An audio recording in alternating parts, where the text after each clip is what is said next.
everyone. Welcome and thank you for coming. We have to be very efficient with our time tonight. This meeting will last no longer than an hour. So wherever we are at in the presentation, we stop at 6:30 so that everyone can get a good seat over at the English Center for the concert this evening. Thank you for your interest and your concern about our school district. This meeting tonight is really to talk about preparing for the 2015-16 school year budget. Back on the 22nd of September at the annual meeting, I made the following recommendation to the school board.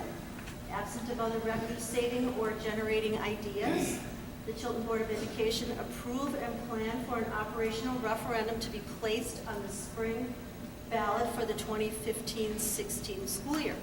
And since that time, the September meeting, I have provided other updates to the board at regular education board meetings. But the board decided that this is a topic that deserved quite a bit of attention, and so planned for this special meeting tonight. So we're going to start out with our priorities that have been established by the community.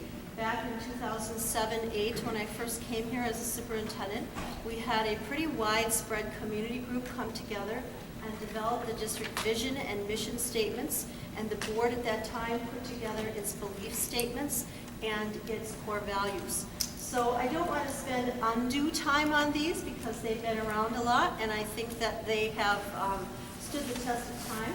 But they are important in order to ground ourselves in what we say publicly, both internally and externally, as to what is important to the school district. We want to be an innovative school system. We want to demonstrate continuous improvement with a challenging educational program. And we want to develop an interactive partnership between the school district and the community.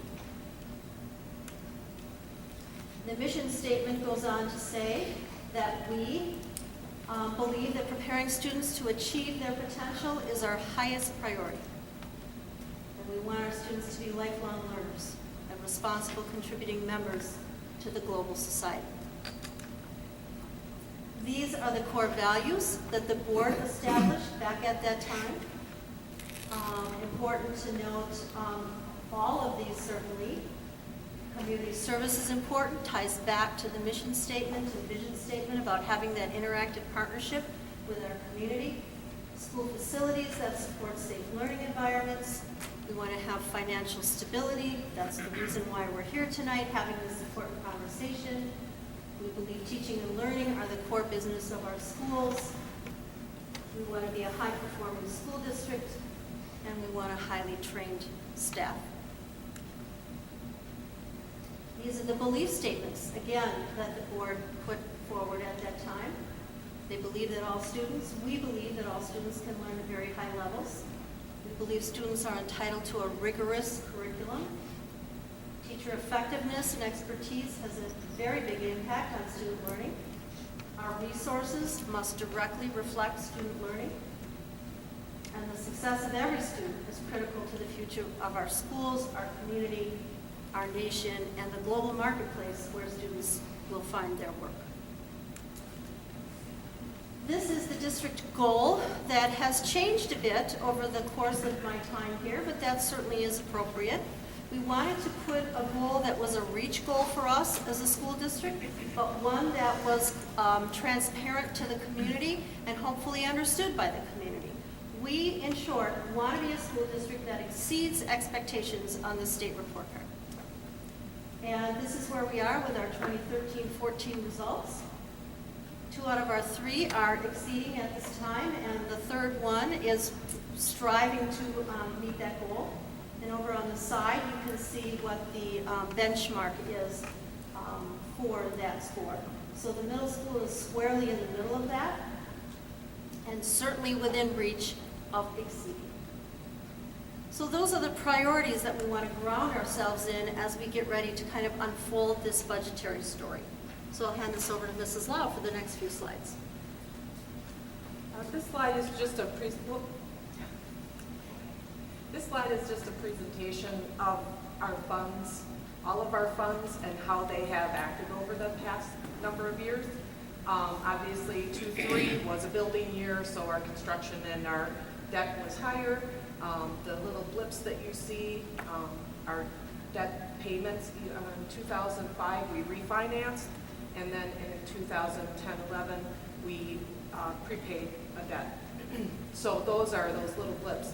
Otherwise, you can see that the expenditures have stayed relatively steady. This slide shows the instructional funds, just those funds that deal with the instruction of our students over the past 12 years.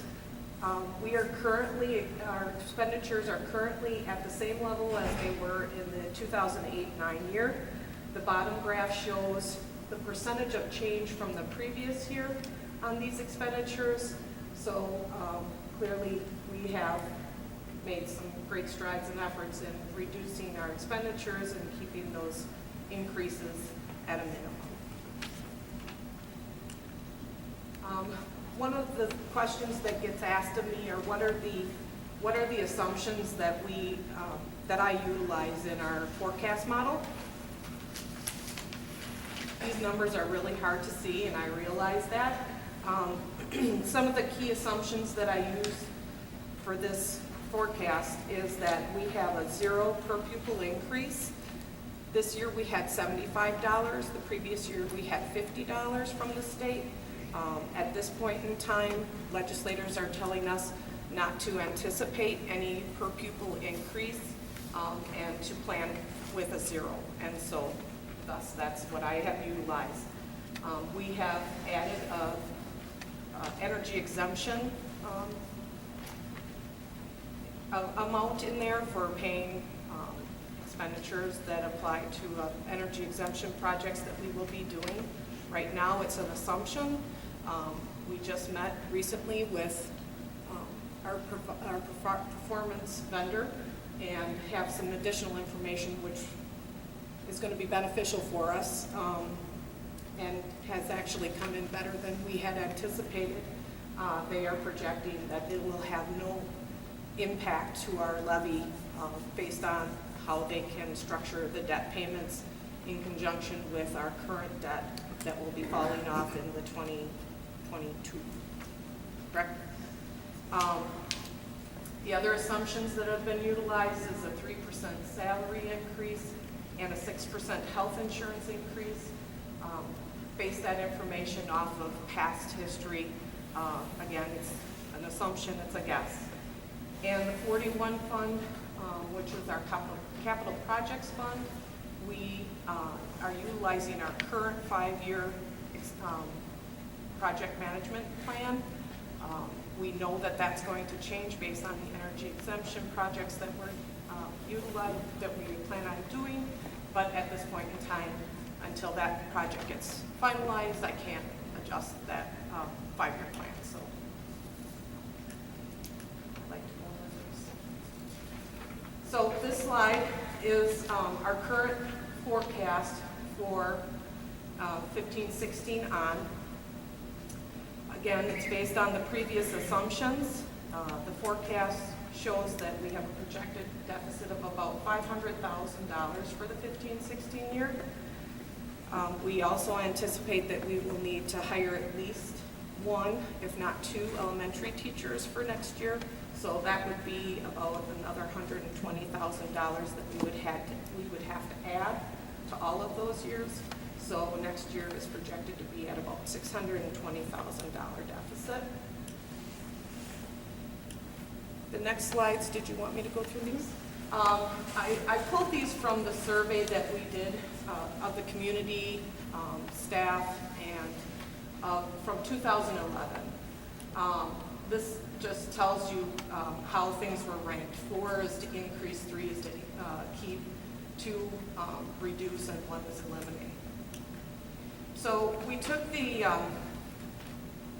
rank order of importance ideas that was presented at that 2011 year, and I have just noted on here the items that we've either increased or changed since, increased or decreased since 2011 without going to referendum, which was when we were first introduced the topic of a referendum to exceed the revenue limit. So you can see we've added a number or increased a number of items that the community felt was important for us to do. And then we've also made some reductions or eliminations based on those same ideas.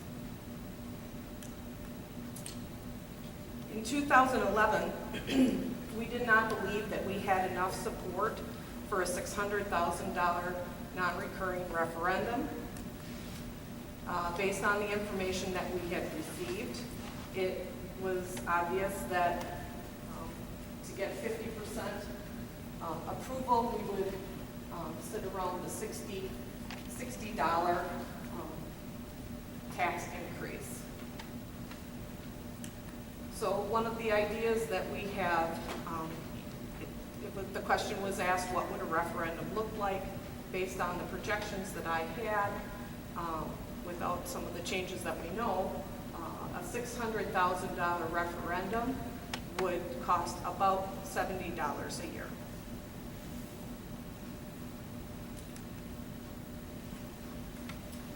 We were asked to provide more detail to the board and the community on those enhancements, both programmatic and personnel, that we have had brought to the district in the last 8 to 10 years, along with their costs. And so we start with our PSLO officer, who is now in his second year in this position. We've also been asked to provide you with some update as to our belief in how effective these programs are. That's perhaps easier said than done. I guess to give you some indication of how successful or not our PSLO officer is, I asked him to compile his summative data. He reports to the board quarterly on the kinds of work that he does while he's in our schools. In the 13 months that he has been with us, 9 months from last year and 3 months, approximately 4 months of this year, so a total of about 13 months, he's dealt with 174 incidents. Those incidents, I'll give you an example, I won't go through the entire list, but range from sexual abuse, child abuse, truancy, assisting another agency, damage, bullying, harassment, parking issues, medical issues, reckless driving issues, controlled substance issues, the list goes on. He has a number of categories here with the number of incidences in each of those categories, but they total 174 over a period of 13 months. That averages out to about 13 incidences a month, which is about 3 or 4 incidences a week. Along with that, outside of that, then of course, our officer works proactively to train staff on our safety plan, to give presentations in classrooms, and certainly to be a presence here in our schools. So I'll let that data stand for itself. I personally think that getting back to the board's core belief statements, if you believe that we need to provide learning environments that are safe for students, I think this is one way of demonstrating that we in fact are doing that. We just added an instructional coaching position to our staff this year. That is not an administrative position, and it really isn't a teaching position, but it is a position that really is directed at working at student achievement and focusing on working with teachers, specifically groups of teachers, either individually or in content grade level groups, to look at data and to look at ways to utilize that data to improve instruction and to meet the needs of students. This position has only been operational since September of this year. Mrs. Ebert holds that position right now. She'll be giving a presentation to the board next week at the December board meeting. Probably a bit soon to be making a determination as to the effectiveness or not of that position. However, I think that it's off to a great start and really is focusing in on working with staff to meet instructional needs of students. We've also added a literacy teacher at the middle school. This was to bring down the number of students that otherwise would be in literacy classes, essentially reading and writing classes at Chilton Middle School. Mr. Apple, can you speak to that and the numbers that we would have if we didn't have this additional part-time teacher? If we just ran 3 sections of literacy, which are 90 minutes each, we'd be exceeding about 33 to 35 students in class. So we didn't think that those were effective numbers, particularly for that important of a content area that affects all content areas. So that position was added probably 4 years ago, 3 years ago, 2 years ago. We added an additional music teacher at Chilton Elementary School, and that too was because we have had an increase in the number of students throughout our entire K-12 music program that are now taking advantage of that programming. We were stretching our existing staff, and in order to do that, we were doubling up on elementary music classes. So 2 classes would go to music at one time, and hiring this part-time teacher has eliminated that the necessity to do that, bringing those class sizes down to normal class size ranges and allowing the instructor to instruct in that regard. We've also added an additional physical education teacher. That was 2 years ago. I think this is the 2nd year of that position. Our numbers were so high in physical education, particularly at the high school level, that we had numbers of students in classes that we felt were physically not safe. We also, in order to meet, and we were stretching our staff at that time as well, and we were doubling up on some physical education classes at the elementary school. So adding this position allowed us to undouble at the elementary and to bring those class sizes down at the high school to more manageable levels. We've also increased our AP course offerings at Chilton High School rather significantly in the last several years. And that has been not at any staff expense, but certainly at textbook costs, which are a one-time cost. We brought back the capstone course and youth apprenticeship programming at Chilton High School. Same situation there. Costs really related to only increase through textbooks. We've developed and implemented a new teacher compensation model that focuses on teacher effectiveness. Became effective this school year with a projected average 3% total package increase annually built into that plan, and many staff are here know that movement on that plan is contingent upon effective evaluations. Moving on, we adjusted the teacher pay scale to increase our base wage and to provide wage increases beyond the CPI, Consumer Price Index. The 2013-14 year equated to a 2% total package increase due to a decrease in health insurance. We've also implemented a response to intervention model throughout our system. This model of instruction also helps us in the identification of students who may need special education programming. It is meant to better meet the individualized instructional needs of students. We did not add staff in order to accomplish this. We did change schedules, and we did change quite a bit of scheduling, particularly at the middle school and all 3 schools. We're still working on full implementation of this, and all staff are involved in this process. We very recently added a full-time nursing position to the board, to the staff. The board approved this in September, I believe.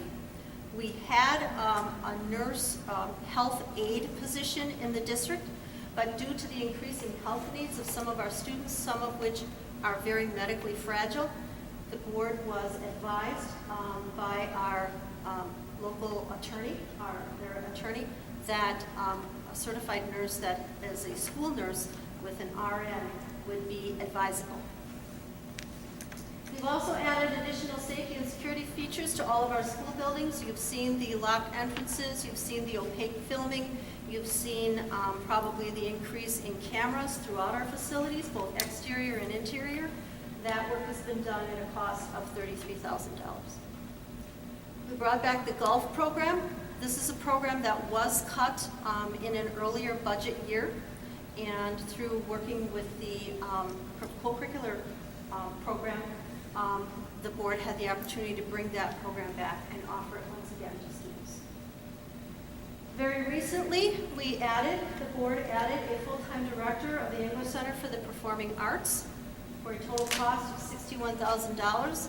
This position began for 3 years on a $20,000 stipend that was donated to the district. We continued with that stipend up until this last year, but we also have an electronic usage where if anyone wants to use our facilities, they have to go in and electronically request them. That has allowed us to track very carefully how our buildings are utilized and how, quite frankly, this position is utilized as well, particularly through the Performing Arts Center.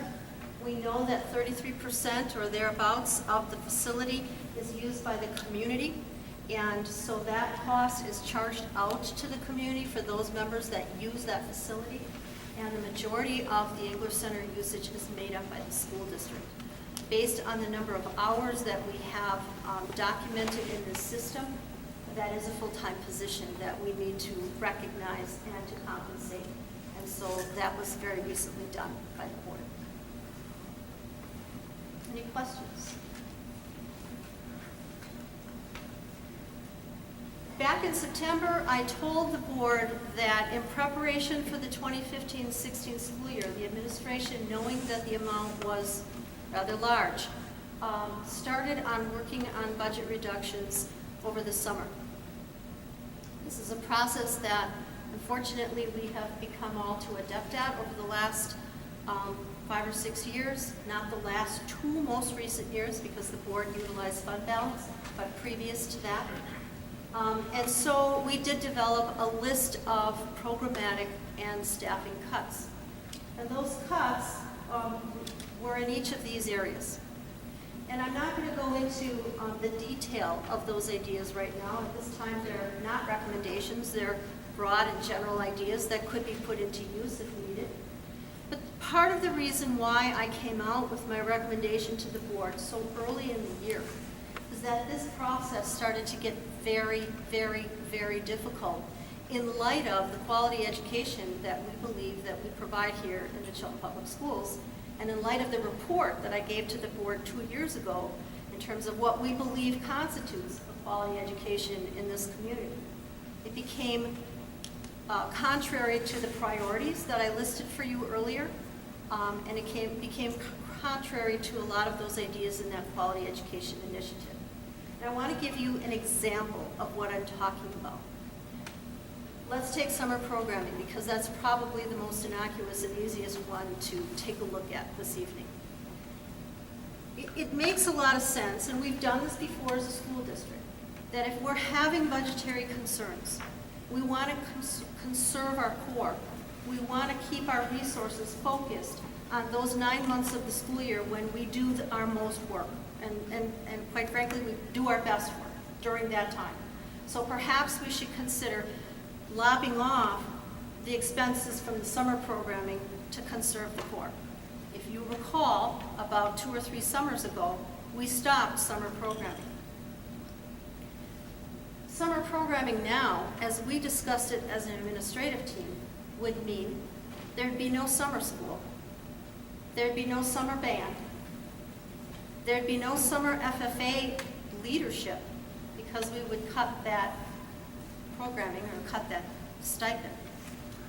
We wouldn't hire students to work in the school district and assist our maintenance crew throughout the summer, so that there would be loss of income to those young people.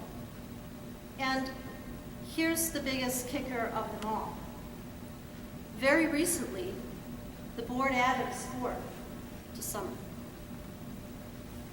Just very recently moved baseball, because it's very difficult with spring weather in Wisconsin to run baseball, and so the board changed baseball to summer. So let's think about that. Would we, in good conscience, if we were to go through this and say we're going to eliminate all summer programming, eliminate all that programming that helps to develop our core mission during the school year, our academic pieces, but allow the sport? On the other hand, would we cut a sport that just was moved? How fair is that to those athletes who need and want that opportunity to perform. The other piece is, we probably have some of the best baseball and softball facilities of any school district, probably within a 100-mile radius. I might be boasting there a little bit, but Mr. Benke, you can, thumbs up or thumbs down on that.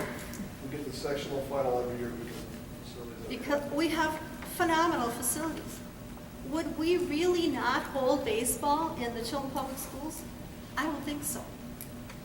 And if we were going to have a conversation about that, a serious conversation about that, Mr. Lizaway assured me we'd be having this meeting in the Engler Center tonight, not in the library, in a corner of the library. But let's think about that analogy. Let me shift your thinking a little bit. As ridiculous as it is to think that we wouldn't hold baseball for our summer athletes in this school district because of the beautiful facilities and the opportunities that we want to provide kids, isn't it equally ridiculous to think that we're going to reside in these beautiful buildings, but in order to balance our budget, we're going to start diminishing the programming that occurs here during the 9 months of the school year? It doesn't make sense. So we have this problem that we need to resolve. We need to find that balance. So we didn't go into the detail of this, and I haven't even really shared it with the board. But we have a list of ideas, and I hope we don't have to go to many of those, because we believe, and as an administrative team, that that's why this became so difficult. And that's why this may be the time to go for a referendum, because we're starting to now hit programming, hit opportunities for kids, take away those once-in-a-lifetime chances that they may get in their high school and K-12 experience. The board had also asked us that in a perfect world, I suppose, if we had more funding, what are some things that as a district we might ask for? Because in a referendum, are we only going to ask for what we need in order to continue to survive as we are today? What would we ask for if we would want more? So at the request of the board, we've put together, each of us, a list of those things that we think would be good to have in our schools for our students. We believe we need an assessment coordinator. Right now, I shoulder the responsibility of not only the superintendent, but also the curriculum director and the district assessment coordinator. And given the explosion of assessments that we have statewide, I can't possibly do that job all by myself and do it very well. So I go and get the information, I come back, I put it on the shoulders of the administrators, and they in turn put it on the shoulders of our counselors who work as school assessment coordinators. And so it's getting done. The work is getting done. I want to assure you of that. But it's not ideal. We would like to eliminate the maintenance and clerical furlough days that were put in place probably 6 or 7 years ago. Our clerical and our maintenance staff are still taking furlough days in the course of their employment with the school district. We believe that it would be ideal for many of our students to have a social worker in our schools. And I'm not saying that needs to be a full-time position, even assessment coordinator. We're not assessing that, but we have children with a lot of needs in our schools today that need help with in bringing us in connection with other agencies that can support these children in need and their families. And a social worker, which I've been told is now called a coordinated services facilitator, would be ideal, we think, in meeting the needs of our students. And we've also had it documented through previous surveys that we need more help. We have one IT person in our school district that works on our infrastructure, that's Mr. Dave Enders. And we don't believe that given the expansion that we'd like to see, that he can continue to handle that load. As you know, we also subcontract out with AV Technologies to help assist in getting this work done. But at some point you say to yourself, do we continue to subcontract or should we just be hiring somebody in-house to get this work done? So that's from a district-wide perspective. I'm going to hand this over to Mrs. Schuster to talk about her ideas for Chilton Elementary. Okay. Chilton Elementary School Additions for Student Success We would hope for classroom teachers so that our classroom sizes could get down to 20, 21. 2 interventionists trained in Barton Reading System, level of literacy intervention and math interventions. Dr. Martin mentioned that we're in the middle of implementing RTI, but it's not fully in place to the point that we would like to see it. A technology teacher for grades 2nd through 4th, and then that teacher would also be able to support teachers in their technology efforts. We have started this year very piecemealing, trying to get technology instruction into our 3rd and 4th graders so that they can be successful on the Smarter Balanced Assessment, which has just gone online. It used to be the WKCE for reading and math. It is now Smarter Balanced. It's taken online, and there's a lot of technology that the students need to learn just to be successful, not necessarily to even have the information and the knowledge and the academic content to be successful, but also the technology skills. So we have it 3rd and 4th grade. I had a conversation today with another teacher who has connections with other districts, and they're already having it down into the 2nd grade. That just wasn't a possibility for us at this point in time. Transportation home for students who stay after for academic support. We have teachers that are very willing to work with students after school to help them. We have some paraprofessional support that stays after school and will be very willing. However, parents are not able to have their students stay after due to the fact there's not transportation home for them. A teacher to teach Spanish starting in 4K, like Dr. Martin said, in a perfect world, that would be absolutely wonderful. It would be much easier for our 4K and 5K students to start learning a second language than it necessarily is for our middle school students. It just makes sense. Core Clicks is an example of a computer-based reading program. It's used for reading mediation and enhancement. It's something that I was able to research, investigate, get 30 days or 3 months. It started out as 30 days, but I got it to 3 months for the teachers to use. That will be up as far as our trial run, and it's something that several of them are using it in their classrooms. So just an example of some things that we'd like to continue for our students. I'd love to have professional development money return to previous levels. That is one thing that we have cut and cut and cut. And it's very hard as a teacher comes to me and wants to go and is very interested in learning more so that they can more effectively meet the needs of their kids. And for me to say no, the money just isn't there for that. Class sets of iPads would be wonderful for the technology. Our ELL support, our ELL numbers continue to increase. It would be wonderful to be able to have another bilingual professional.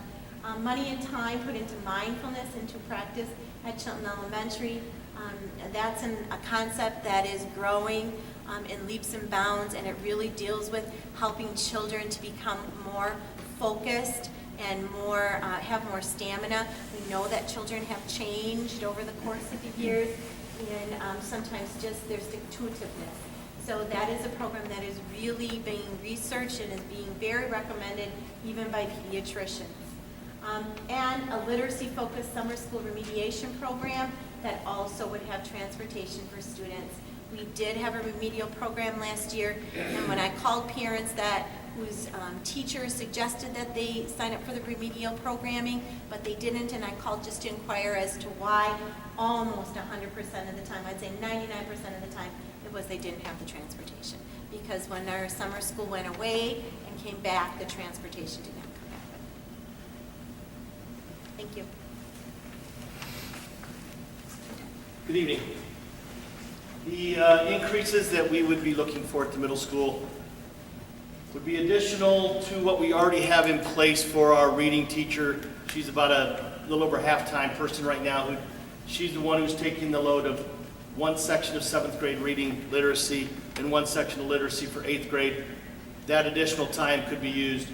Our request would be for as an interventionist to work with students one-on-one, which is required for RTI in the process. The increase of a math person would be so that we could have, just exactly like we do for reading, have a teacher increase our math to 90 minutes like we've done in 5th and 6th grade, and have a 90-minute block, and increase to a teacher to be able to do a section of 7th grade, a section of 8th grade, and do the exact same thing as an interventionist, as a tier 3 interventionist to work one-on-one in the math areas. Increase our gifted and talented. to one person who's just solely involved with our middle school. This is an area that I feel that we have not extended enough for our kids. We do so much for interventions, and I'd like to see us be able to do more for extensions. And the opportunities for those kids who are exceeding grade level, far exceeding grade level, it would be something that we would be looking for with a G&T instructor just at the middle school level. Increase the band position to 5th through 8th grade instead of having just the 5th and 6th grade. Have our teacher do 5th through 8th grade to increase a couple of different areas. Add jazz band at the middle school level as another extension for those kids who have the skills, have the gifts, and want to go just a little bit further with their skills. Add solo ensemble just at the district level, not to go and compete statewide, just to do a solo ensemble opportunity for our students at the middle school level. And as I go into, I'm the transportation director for the district as well. And so as we talk on district busing, when we cut over the last several years, we've had to reduce several bus routes and add students onto the buses. Some buses are completely packed, and it does increase time. A lot of our students are on a bus hour and a half, hour and 45 minutes a night as they go out, and some of our far-reaching. We have 110 square yards or miles that we have here in our district, and so some of those kids are on that bus an awful long time. The other impact that we did is when we eliminated those bus routes, we took away city bus. We used to have the bus that would go across, and we would drop off and pick up over by the library and then another area. One of my proposals would be to bring back a city bus. Our traffic and our parking problem, which we have taken some complaints and some hits on, has been a concern and an issue at the elementary and the middle school. I believe much of that's because we don't have a city route that goes down by Breed Street, out down by the library, to different locations that I feel that if we could provide for a city bus, we would reduce the amount of city traffic of parents who have to drive them across town. That's an assumption, but I believe it to be true. We did a number count. If we had a city bus that would do just those 6 stops, that's 81 students that we counted up today that would get additional busing. And then our late bus, which Mrs. Schuster talked about, having a late bus not only for those students who just got intervention and work done by working with the teacher after school, but also our athletics. Our middle school athletics goes to 5 o'clock, and for many of those parents that have to come in and pick those students up, this would be another opportunity. But I just wanted to include our district transportation with that as well. So, any of your questions? There you go. All right, for the high school, thanks to the board for allowing us to present on this. This was actually a very interesting exercise to take part in. At the high school level, it's all about exploring options for kids, giving them opportunities to have experiences that they'd see once they leave this place. We found out most recently that we've got a lot of businesses in our community that would be accepting of students to have them as field experiences or school to work opportunities, job shadows, you name it. Problem is they're still minors, and we don't have anybody that can feasibly go out there and make routine supervision and site visits to make sure that these students are being accountable, good representatives and stewards of our school. Right now, we have a Quest program, which is an alternative school.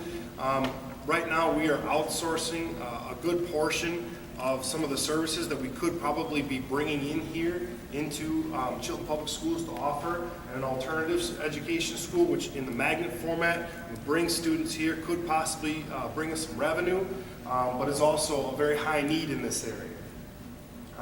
We'd like to do a vocational art area expansion and equipment updating. We heard from some of the businesses December 5th that we simply are outdated, that we haven't kept up with much of the equipment in our space, and it kills me to think that we've let the industry pass us by, and we're not preparing students for what they're going to see once they leave these high school walls.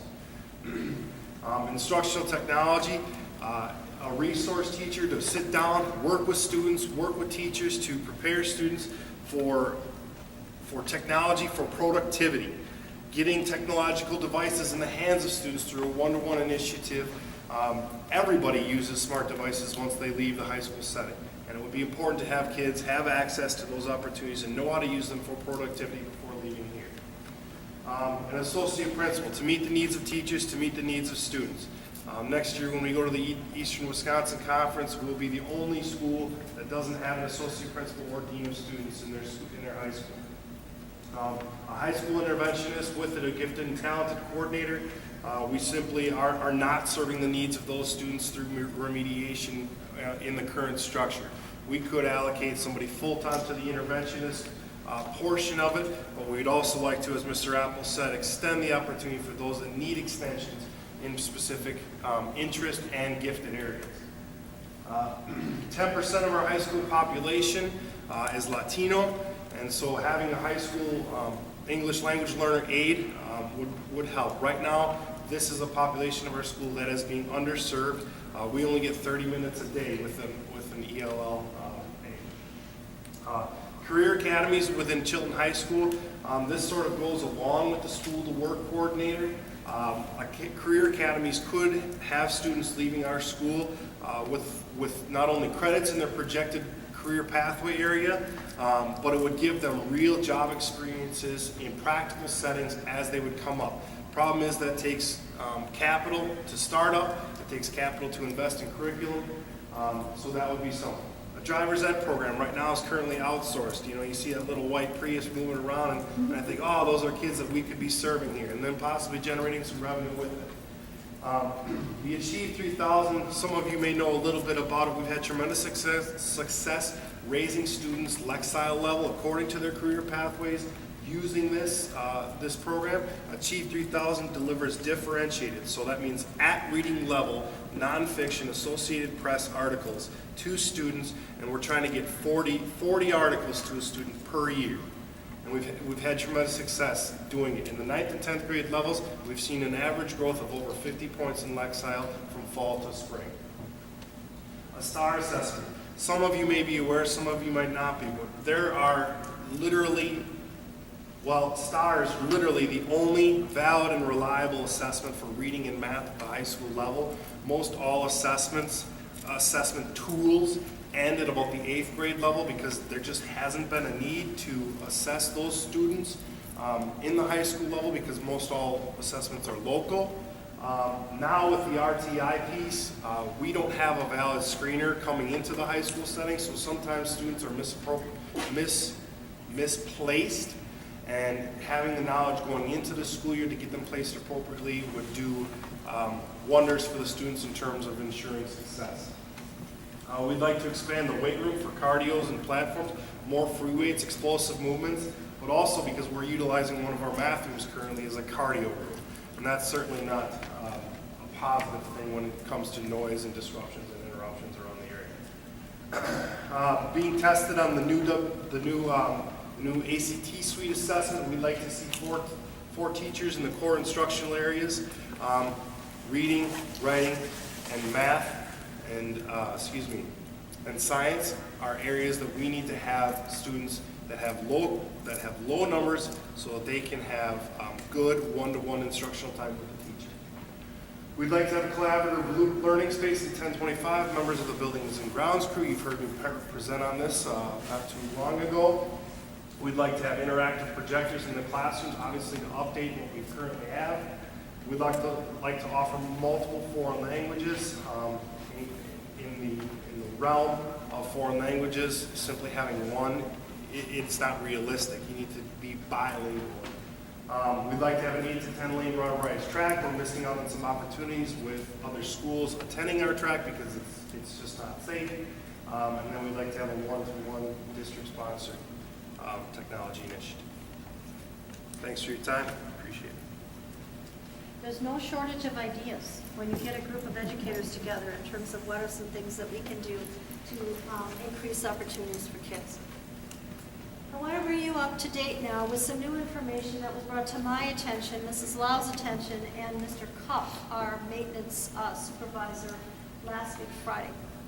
The board has contracted with a third-party vendor called Nexus Solutions to help us do a comprehensive review of our facilities to see what we could do to improve them from many perspectives, but certainly not the least of which is an energy perspective, which, as you well know, would be cost saving. And they met with us last week, Friday, and presented, as Mrs. Lau alluded to, a very comprehensive list of upgrades to our facilities. When we went into this process, our initial concern was the middle school roof. And utilizing a piece of legislation called Act 32, school boards can levy for projects that qualify under Act 32 that are related to building maintenance and energy saving ideas without having to go out for referendum. So we were very interested to hear the report from the Nexus folks. Their review of our facilities was much broader and much more comprehensive than I had ever anticipated. I have to be completely honest with you. In their report, they are projecting that they will be able, through a combination of many projects, none of which have been selected at this point, to meet the needs of the district by looking at multiple projects that are on the 5-year plan that I handed out to the board tonight. You have the most recent copy of Mr. Cupp's 5-year maintenance plan. That plan involves improvements to the facilities, but it also involves, there's equipment listed out there. This overview of our facilities does not include equipment. It only involves maintenance upgrades. We have approximately that should be $29,000 that Mrs. Lau had in the previous slide on her assumptions in the budget forecast that the board puts into Fund 41, which is our capital improvements fund, in order to make that plan real. We don't just create a maintenance plan just to create a plan. It has to be funded so that when those projects come up, they can be addressed. Well, according to the representatives from Nexus, and again, this is very preliminary. We haven't gone into a lot of the detail yet. We haven't certainly picked any projects, and the board has not been apprised of any of this information. With some refinancing of non-referendum debt this school year, the Nexus folks working with Baird, because they spoke to Baird, we gave them permission to speak to our financial advisor in this regard, believe that they can accomplish most, if not all, of the projects on this comprehensive list with no tax impact to the local taxpayer, because we'll utilize this opportunity to refinance current debt. So as this refinancing takes place, the board can levy for the projects, and the effect to the taxpayer will be the same. There won't be an increase, but there won't be a decrease either. Clearly, the taxpayers are going to pay for these projects, but their overall tax bill will not rise as a result. That is the concept. So given that information that I received last Friday, as late as last Friday, I spent a considerable amount of time talking to a number of folks, the board president, and members of my administrative team, and I am presenting to you and to the board a revised recommendation regarding referendum. I am recommending that in light of this information, that the board hold an operational referendum not for the 2015-16 school year as was earlier on this presentation, but for the 2016-17 school year. It would be a 3-year non-recurring referendum, and the ballot date, the most convenient ballot date, would be the 5th of April of 2016. I'm also recommending that we balance the 2015-16 budget with the $329,000 that we would have been funding Fund 41 with. But if the board moves forward with this comprehensive list of projects and enacts Act 32, we will not fund Fund 41 because those expenditures will be taken care of in another way. Utilizing these funds then back into Fund 10, which is the operational fund of the school district, gives us more flexibility. But you saw on Mrs. Lau's original projection that the deficit for 15-16 is about $500,000. If we add to that 2 elementary teachers, it's about $620,000. $329,000, we're about halfway there. So I am also recommending that the remaining deficit of the 2015-16 school year budget, approximately $200,000 to $300,000, will be met with some budgetary reductions, some pre-purchasing, and some support and pledge from the board to utilize fund balance. Fund balance is getting to be a little bit of a delicate issue because our fund balance is really getting in the range of the board's policy. If we are unable to balance the 2015-16 budget in this manner, the board will hold a special election in the early fall of 2015.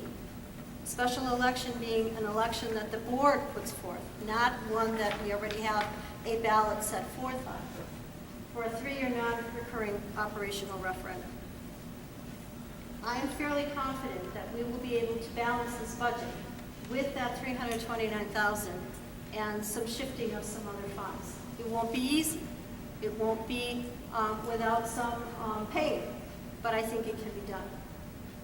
And then I'm further recommending that the board pass the resolution for the 2016-17 referendum that I mentioned up in the first bullet in March of 2015 under the leadership of the current board members.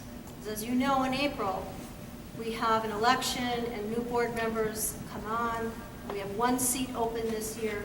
I think in light of all the discussion that's taken place, this commitment should come from the current board. Giving the administration ample time to adequately prepare for a communication and educational plan for the community.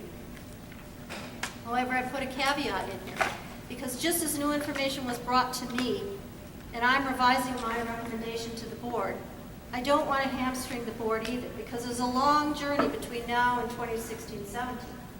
So if new funding or other expense reductions that do not adversely affect quality programming in our schools becomes available, causing the district to not vote out for this referendum, the board would utilize those options before requesting a referendum from the public. I personally think, and I've told this to the board and I've said this publicly, it's not a question of if, I think it's a question of when we go out for an operational referendum. And that's a very important question for a school board and a community to take under advisement and go out to their local taxpayers. So we take that responsibility very seriously, and that's why we're here tonight. When is that good time? When is that best time? So given this revised recommendation, which the board is actually seeing for the first time this evening, I would like the board to commit to bullet point 2 and bullet point 3. That we balance the budget utilizing those funds from Fund 41, and that we'll use other budgetary reductions, repurchasing, etc. But if we can't, we would go out for any non-recurring referendum. This meeting tonight was to address the 15-16 budget. These other issues, the 2016-17 recommendation for a referendum, I think the board will show their level of commitment in March when we ask for them to pass the resolution for that referendum. So I'm asking if the board has questions, if the board is ready to make a preliminary commitment to bullet points 2 and 3 on this slide tonight.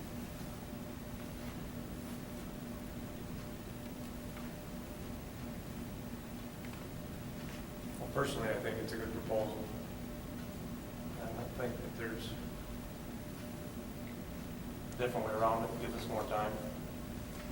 I do have a question for Lisa. How do we utilize the money that we set aside in levy this year for Act 32?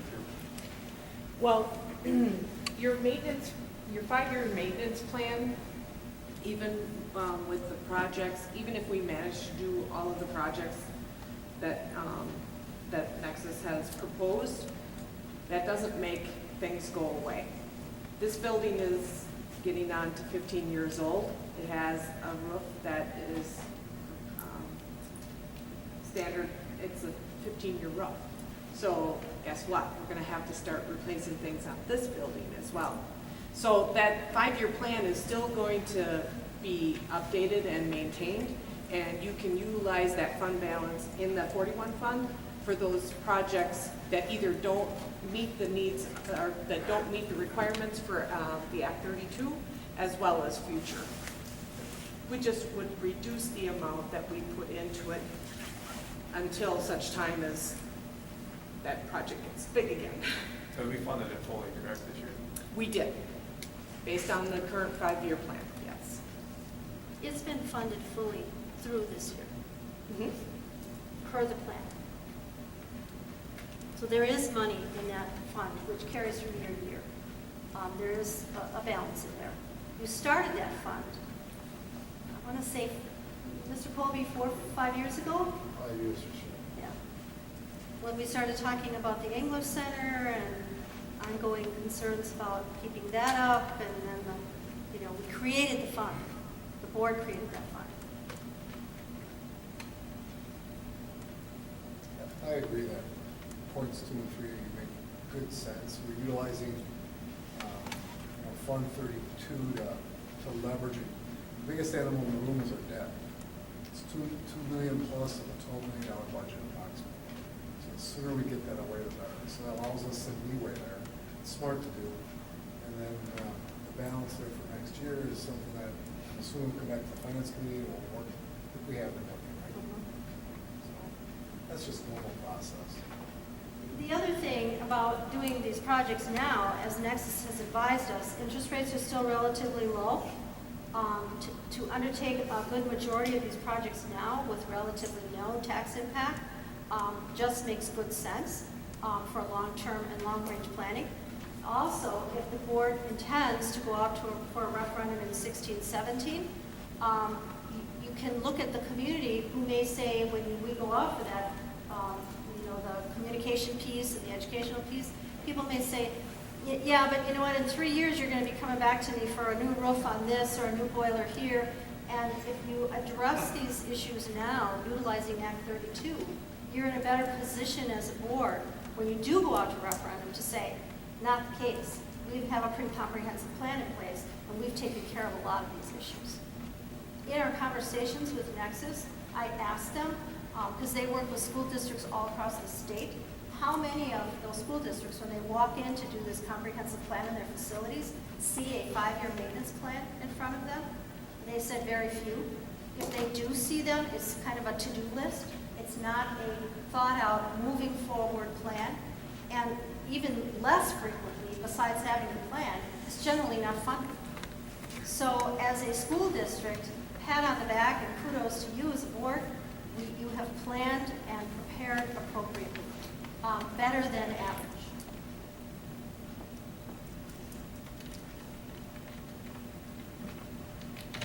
Debt refinance, what does that change as far as length? I mean, how much further out are we going there? It won't change the length. You can't change the length. If you have a 20-year, you have 20 years. All it will do is restructure the payments, and right now, Baird is planning on coming to our January board meeting. I talked to Dr. Martin. I don't know if we want to have that as a separate special board meeting, just to kind of talk about that, so that it's not a part of the regular board meeting. But what they do is we can refinance what we have right now is a 4% interest rate on that debt. We refinance it down to a 2 or a 3, and they utilize that savings to adjust for the Act 32 project and extends that out just a little bit more. All they're doing is backloading the Act 32 project when they showed us the financials. So.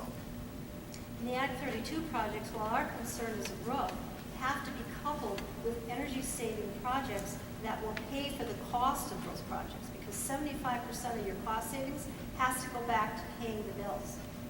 So where are we going to see cost savings? In lighting is huge.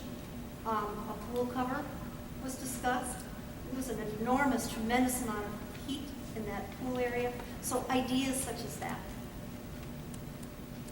I have these, I know it's very difficult to see, but this came from Baird These are the dates, the election dates, and you can see in 2016, the date for an April election, if the board is to go out for a 2016-17 referendum, is April 5th of 2016.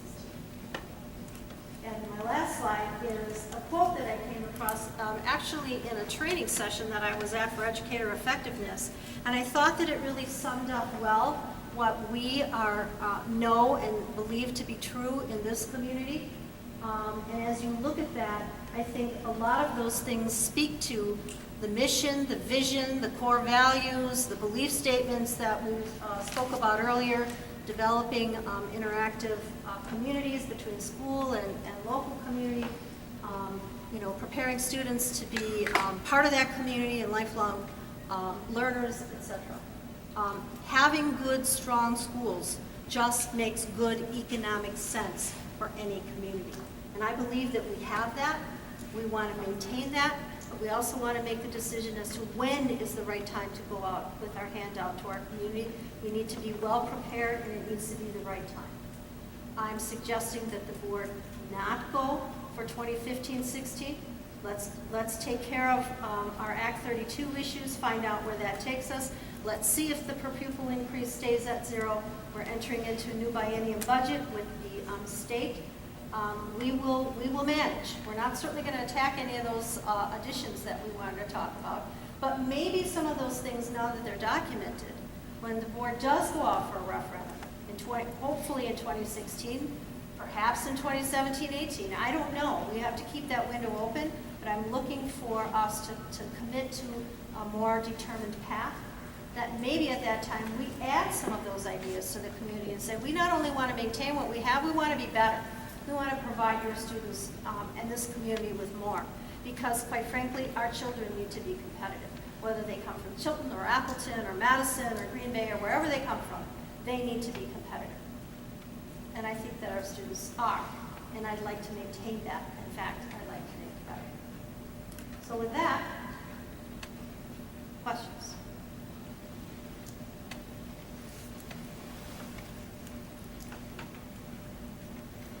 Sue is away? Well, we don't have a lot of time. No, we don't. We really don't. So at this point, I guess if there isn't any questions, I want to take the time to thank you and the administrative team for the effort you put into this tonight, and the staff that took an interest in coming to listen to it tonight. It shows that we have an interest, everybody has an interest in this. So thank you very much. You're welcome. We will put this presentation on the web. I know we have some members of the press here. We always videotape anything that has to do with budget in our school district. We put that on YouTube. That will be available as well. We don't want people to feel like because they weren't able to be here tonight that they are left out of the loop. I saw some nods, but some tentative nods on a commitment to bullets 2 and 3. I'm going to take that as a yes, unless I hear differently next week. We have another board meeting on Monday night, a regular meeting of the board. And I don't know if it's the will of the board to put that request on the agenda. I can still do that. I'll make a motion that we move forward with recommendations to Bell's 2015-16 budget as proposed tonight. I'll second that. Okay, I've got two motions on the floor to accept motions. One motion. And a second to accept the recommendations that are presented on bullet points 1 and 2. 2 and 3. 2 and 3, excuse me. Any questions on the motion?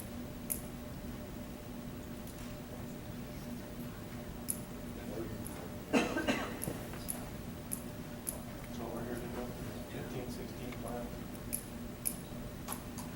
Hearing no further questions or discussion, all in favor, then signify by saying aye. Aye. Opposed? Motion carries. Thank you very much. We'll be talking to you. Okay, I need a motion to adjourn.